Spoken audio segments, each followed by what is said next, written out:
Bonsoir à tous et à toutes. Merci de votre fidélité à Confession Animale. Ce soir, nous allons découvrir la vie d'animaux exceptionnels. Ils nous ouvrent leur cœur et leur jungle sans retenue. Voilà donc le programme de ce soir. Sommaire.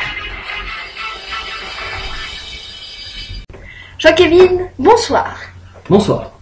Vous voilà ce soir sur ce plateau pour nous raconter votre histoire pleine de péripéties. Et je suis très fier d'être ici pour présenter mon espèce à tous les téléspectateurs. Alors voici une photo dans votre milieu naturel et... Mais attendez, c'est quoi ce bazar? Je ressemble pas du tout à cette photo. Oui, excusez les réalisateurs, ils débutent un peu dans la modélisation. Ah bon, mais quand même, c'est abusé. Bon, reprenons. Vous êtes donc Jean-Kévin, un kakapo ou encore un Stricops abruptilus, votre nom scientifique. Tout à fait. Actuellement, toute notre population vit sur 3 îles de Nouvelle-Zélande. Et je lis sur mon prompteur que vous n'êtes plus très nombreux. 126. L'année dernière, nous n'étions plus que 126 individus sur toute la Nouvelle-Zélande. Mais qu'est-ce qui s'est passé? Que vous est-il arrivé? Nous avons été pendant de très nombreuses années persécutés et chassés.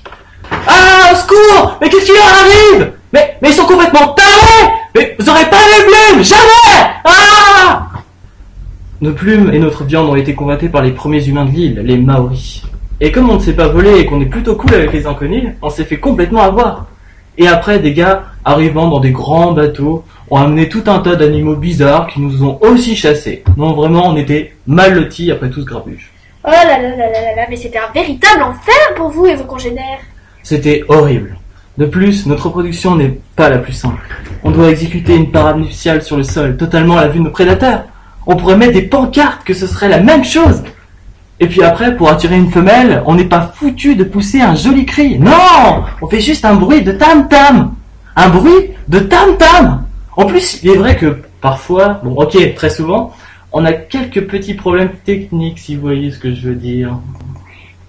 Bonjour, je confirme. Non mais sérieusement, il y a vraiment rien de glamour à faire ce bruit-là. Et quand enfin j'en trouve un qui fait un bruit à peu près sympa, il commence à se trémousser comme un dingue et à marcher à reculons vers moi. Non, vraiment, c'est pas facile d'être la femelle de ces bêtes-là. Ah bien, on donne une super image de notre espèce maintenant. Enfin bon, nous avons quand même réussi à nous cacher dans des endroits reculés comme le Fjordland pour échapper à nos prédateurs et finalement nous sommes toujours là en 2013. Merci Jean-Kévin de vos réponses. Avant de nous quitter, je voudrais céder la parole à ceux qui ont permis à votre communauté d'être encore présente en 2013. Les militants de l'association Kakapo Forever.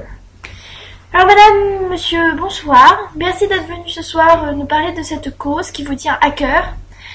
Alors vous êtes les représentants de cette association d'origine néo-zélandaise qui se bat pour la conservation des kakapos. Donc Michel, zoologiste spécialisé sur les gros oiseaux, et Madeleine, militante écologique engagée. Expliquez-nous en quoi consistent vos engagements. Bonjour. Bonjour.